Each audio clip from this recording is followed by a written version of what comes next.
Christopher Nolan's Dark Knight trilogy began in 2005 with a little movie called Batman Begins.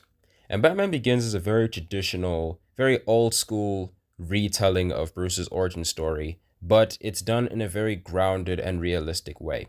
Christopher Nolan's Dark Knight trilogy takes place in a Gotham City and in a world, or I guess version of the DC world that is very much grounded in reality. So there's no Superman, there's no Doomsday, there's no Wonder Woman, there's no crazy things happening outside of Batman's little bubble in Gotham City, right? And so this movie does things in a very simple, old school, old fashioned way.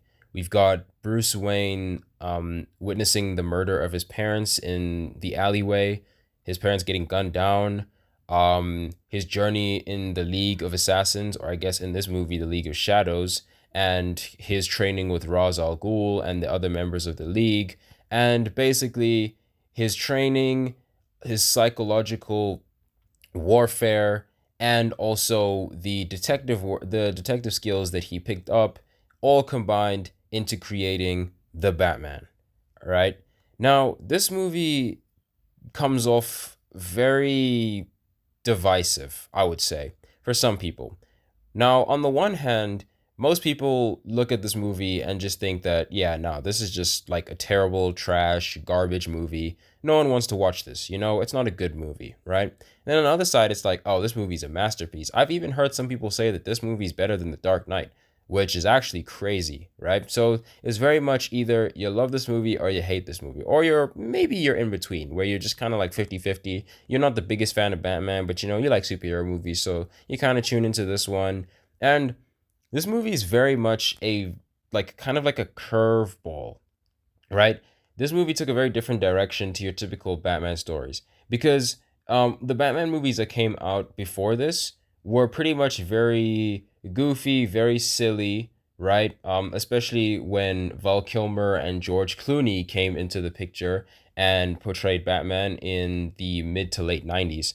And after Batman and Robin, no one wanted to see a Batman movie ever again. I think people were too turned off completely from the idea of having another Batman movie. So, with Christopher Nolan coming in and doing a different approach, removing the goofiness, the silliness, and kind of like getting into like darker, grittier, more serious territory, more grounded territory, it it either could have failed or it could have worked. And considering that this movie got two sequels afterward, which carry on the story of Christian Bale's Batman, well, safe to say that Christopher Nolan succeeded in his job. For however many critics that this movie has, there will always be people that are big fans of this movie. And it's because of the fans that loved this movie that we got more movies after this. And these movies are credited with basically have the credit of reigniting Batman on the big screen, right? Because after like what I said, right after Batman and Robin in '97, people didn't want to see another Batman movie, right? Like I've watched Batman and Robin. It came out before I was born, but that movie is genuinely like a piece of garbage, right? It's not a good movie by any means, right? But we now jump fast forward 8 years later, and now Batman Begins comes out, and it's like, okay, this is a complete 180 from what people saw in '97, right? And Batman Begins is actually a good movie. If we're looking at it from a writing perspective, a villain perspective, if we're looking at it from like those perspectives, from a direction perspective, from an acting perspective, this movie is actually very solid. Christian Bale, and I've said this before, that Christian Bale is genuinely the best live action Batman. And I don't want like you guys can say whatever you want in the comments. Oh, well, Robert Pattinson's better. Oh, Ben Affleck's better. You can say whatever you want. I actually do believe that Christian Bale is the best live action Batman. Do I think he's the best Batman like outside of comics, like all of media? No, right? But in terms of pure just live action, he is the best without question, right? And it's his Batman that is arguably more iconic than any other Batman for the 21st century, right? And yes, he's a bit like his voice is a bit annoying when he's wearing the mask, and his Batman suit didn't look that good. And you can say whatever you want about like the way in which the way in which Christopher Nolan did the fight sequences in this movie. You can complain about those things if you want. Like, it's sloppy, it was rushed, it wasn't done properly. You can say whatever you want, right? But at the end of the day, if we're looking at it from a villain perspective, the villains in this movie are extremely strong. Ra's al Ghul is a very, very good villain, and it was a perfect choice for the first Batman movie, considering he's very much involved in the in Bruce's come up as Batman, right? So it's fitting that he would be the first villain in this trilogy, and he would be the he would be the main villain of the very first Christopher Nolan Batman movie. It makes perfect sense. And then of course we have Scarecrow as a secondary villain, who was also played very well by Cillian Murphy, right? So this movie has great villains. It has good writing. I think the way in which they told Bruce's origin story in this manner, in this very simple, clean, well done way, they kept it very simple. They did it very old school. I think it worked very well for this movie. And in all honesty, I think that this movie is very well written. And I think it's very well directed. I think it's well acted. And I definitely do believe that it's one of the better live action Batman movies ever. Like, it definitely ranks on the higher end, top five, maybe even top four Batman, live action Batman movies. I mean, seriously, this movie is actually pretty flippin' good. Okay, so yeah, I mean, there's really nothing else I can say about this movie. Do I think it's a perfect movie? No, not by any means. Like I said, the action is a bit sloppy. It does come off as a bit rushed. But apart from that, this movie is genuinely super solid, and I think that it is a great movie. It is a really good movie. And if you have never seen Batman Begins before, which I highly, highly doubt, then you should definitely go check it out. But otherwise, this movie is great, and it was a great start to what would become one of cinema's greatest trilogies. And with that in mind, all I can say is Batman Begins is a great movie. And if you haven't seen it, like I said, go see it. It's a great movie. But I doubt anyone hasn't seen it. So I leave it there. That is Batman Begins.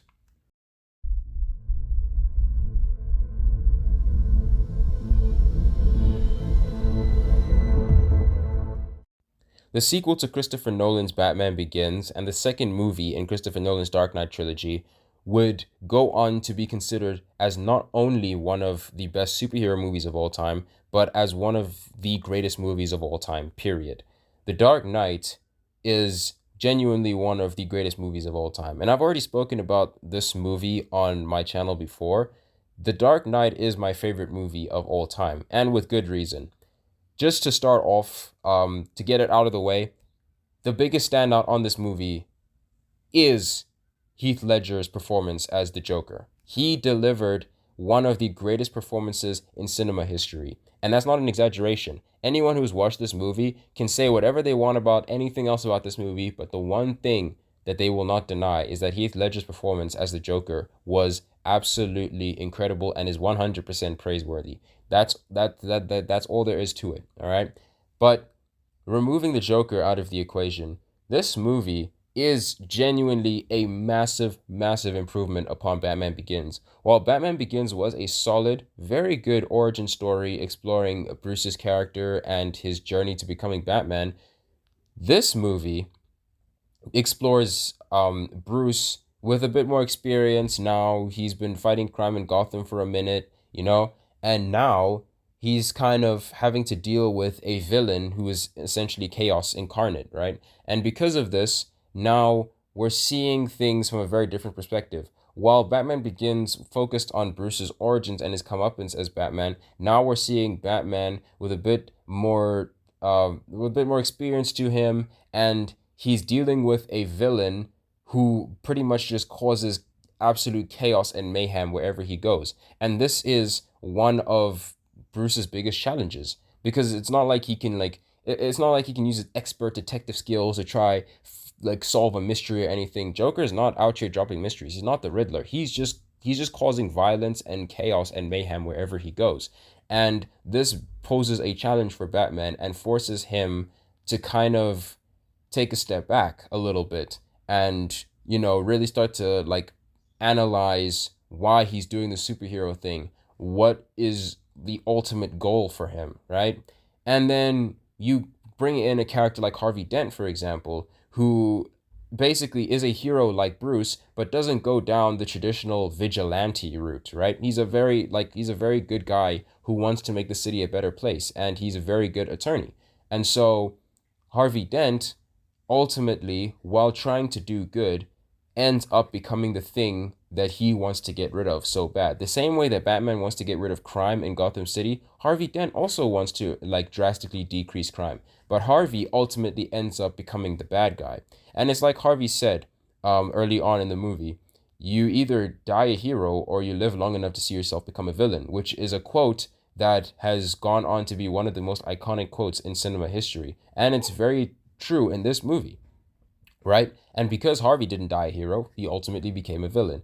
And I think it's very interesting that our second villain in this movie, because the Dark Knight trilogy usually has two villains, our second villain is actually focused on a lot more. I felt like in Batman Begins, Scarecrow was kind of like an afterthought. He was basically an afterthought in Batman Begins. Ra's really was like the main villain, right? In this movie, we focus on Joker, of course, as a villain, as a main villain, but Harvey Dent also genuinely gets like some screen time, and we also genuinely explore his transformation from Harvey Dent into Two-Face, and we actually like sit with it and we actually analyze it and look at it. So I appreciated that aspect of the movie very much. I also think that Christopher Nolan stepped up his game with the action sequences in this movie. Batman Begins, and its biggest criticism is that the action sequences were very sloppy looking and very rushed. And in this movie, the action sequences and the fight choreography is actually significantly better. I think it's much better. It's much better in terms of how it was shot, in terms of the lighting. There's no there's no like quick flashes of Bruce just kind of like moving around like a shadow. And I mean, I get why it was filmed that way, because he's Batman and he kind of moves in the shadows. I get that, right? But in the way in which Christopher Nolan did it in that first movie, it became like it looked very sloppy. It looked very rushed, right? In this movie, the fight choreography, for example, with Batman fighting those agents in the third act of the movie, like that was very well done. And I think the standout action sequence in this film in particular was the highway chase scene with Batman in the tumbler and Joker in the truck. I think that sequence was very well done. The truck ends up getting crashed, and then Joker like jumps out, and he's got a machine gun on him, and he just starts spraying on the streets. Like, dude, that's the type of action I expect to see in a Batman movie, and I think the action sequences in this movie, I think Christopher Nolan really stepped up his game. I also think the writing here is much better, especially with the way Joker was written and how pretty much every other character is written. The writing here was a lot deeper. It explored different ideas a lot better, and every single time that Joker like walked into like a scene, like he stepped into a scene, like there's always just some interesting dialogue about where he got his scars, and he changes up the story like four different times. It's honestly incredible. This movie is basically what Batman Begins strive to be, but actually managed to achieve those goals. This movie is significantly like a significant improvement over Batman Begins. While Batman Begins as on its own is a good movie, when you compare it to The Dark Knight, it's kind of like pales in comparison. And there's a reason why people talk about this movie the way that they do. There's a reason why this movie is so highly praised. It is the benchmark for every other superhero movie that came after it. In 17 years, I don't think we have ever seen a Batman movie or a superhero movie that has managed to top what this movie did for the superhero landscape. The writing is great. The action sequences, while not as good as maybe some other movies that have come out afterwards, are definitely an improvement over the first installment in the series. And the villains, again, haven't been topped. Joker as a movie villain and as a villain in general still hasn't been topped to this day. And this movie is just the benchmark in which all other superhero movies are judged by, and with good reason. So, without a doubt, if you haven't seen The Dark Knight, which is ridiculous and impossible, then definitely go watch it. But for those of you who have seen it, you already know it's a masterpiece. It's just a perfect movie. This movie is the best superhero movie of all time, and will forever remain as one of the greatest movies of all time, and will forever be my favorite movie of all time. And that, ladies and gentlemen, is The Dark Knight.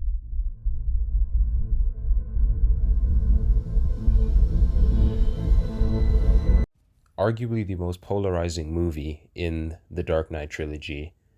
The Dark Knight Rises is definitely a movie that has divided superhero fans since its release and even to this day.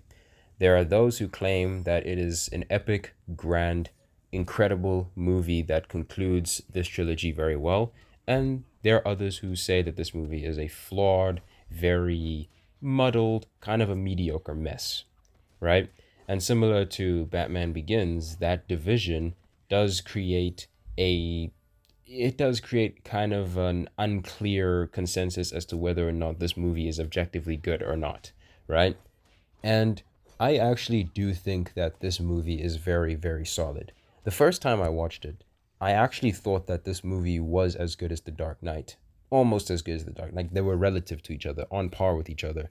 I would still say The Dark Knight was slightly better in my mind, but The Dark Knight Rises was literally right there. I thought that this movie was genuinely like a masterpiece. But with subsequent viewings, I have come to understand that this movie is definitely not a perfect movie, and it's definitely not a masterpiece by any means, right? For the drawbacks for this movie's pacing is very mixed. It's a mixed bag. There are certain points that are paced very well, and then there's others that just kind of feel very rushed, right? And this movie is nearly 3 hours long. So you would think that with all that runtime, they would like have proper pacing. They would go from scene to scene like very well, and it would flow kind of effortlessly. But it's just not the case in this movie. There's certain points in this movie where things just kind of fall into place, and there isn't really like an understanding as to why it moved so quickly from that point to the next point. And like with that definitely does bring the movie down quite a bit. However, the film also has a bit of an issue in the way in which they wrap up Batman's story. I honestly think that they could have done a better job at wrapping up his story. I understand why they did it the way that they did it. Him like kind of, I guess, sacrificing himself to save Gotham, essentially, right? But it was very weird. I don't know. And also, we technically do have Robin in this movie, played by Joseph Gordon-Levitt. I forget which Robin he's technically supposed to be. But he's kind of confusing. I don't get the purpose of his character at all. I don't understand what his goal was. I don't understand what his goal was. I'm pretty sure he was Jason Todd. I'm pretty sure he was Jason Todd. Either Jason or Tim. I think it was either Jason or Tim that he was supposed to be, I guess, but I don't know, man. He didn't really do much in this movie. There wasn't much that he did, right? Um, on to the positives, though. I think that in the same way that The Dark Knight greatly improved upon the action compared to Batman Begins, that higher quality of action was retained in this movie. I think the action sequences were done really well, especially the fight scenes between Batman and Bane. They felt very realistic, like a martial art, like it very much like the way in which like Bane's fighting style, for example, works very well in this movie because he's such a big guy, because he's such a buff guy. He's definitely meant to be like a boxer brawler type, but he's a boxer brawler type with some technique to him. Like he's got technique for sure. Like he's 100% got technique because he was trained by the same people that trained Batman, and it shows because Bane is able to keep up with Bruce with the way that he moves in his reaction speed and also with his style of combat. And that makes perfect sense because the two of them were trained by the same person. And so the fight choreography in this movie, with their fight scenes in particular, are very, very well done.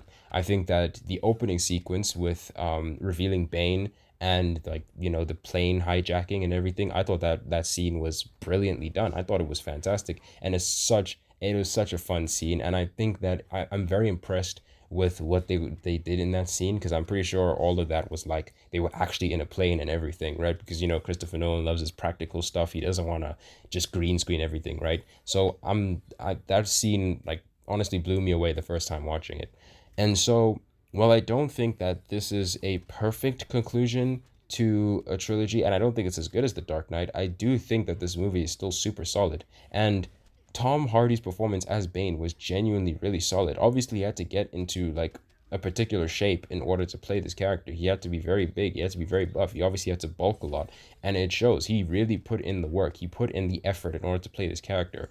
And his mannerisms, the way he talks through the mask, like this is very Bane-like. Like he actually portrayed Bane very well. And this is what I'd imagine Bane looking like coming out of the comics. Obviously a bit more realistic. He doesn't have the massive amp from all the venom drugs that he's taking, but he's still a big, intimidating guy. He can still like take on Batman. And I mean, again, he broke Batman's back. So he's definitely not somebody that you just want to mess with. It made him intimidating. So Bane is actually a very good villain and is one of the better villains in the trilogy. And big shout out to Anne Hathaway as Catwoman as well. I thought she was a great Catwoman. She's still my favorite Catwoman. I prefer her over Zoe Kravitz and Michelle Pfeiffer. Like she's my favorite Catwoman. I thought she was awesome, dude. And she also had to get into a very lean. She had to get into like very very good shape. She had to lean down quite a lot. And I mean, she put in the work as this character. Like the villains in this movie are super solid. Technically, she's not a villain, but you know, the actual second villain of this movie reveals themselves towards the end, and I think this movie is a great conclusion to Bruce's story. Kind of like seeing him go from being broken and like down and retired from being Batman after the death of Harvey Dent, but him picking himself back up, having his back being broken, and then having to pick himself up again. Like he really had that redemptive arc with him in this movie, and he really came back. He crawled out of the hole literally and figuratively and made a comeback, and he became the Batman and sacrificed himself in order to save the city that he swore to protect. And I think that that is a very pretty clean and honestly a pretty great way for a trilogy of this magnitude and this high quality to end. I thought it was a good ending. I don't think it was a perfect ending. I thought they could have wrapped it up a little bit better, but in all honesty, this movie is still great, and I do think that it's not as like it's not a mediocre mess as many people make it out to be. And because of that, I think that this trilogy will still remain as one of the greatest trilogies in cinematic history. And with that in mind, and with the conclusion of this entire video, I am obviously going to be giving this entire trilogy a 10 out of 10. Each movie, the trilogy as a whole gets a 10, and the movies get a 10. And that's pretty much it. Thank you guys so much for watching this video. And if you haven't subscribed already, please subscribe. And if you stuck all the way to the end, I appreciate you guys a lot. Thank you so much. And I will see you in the next one. Peace.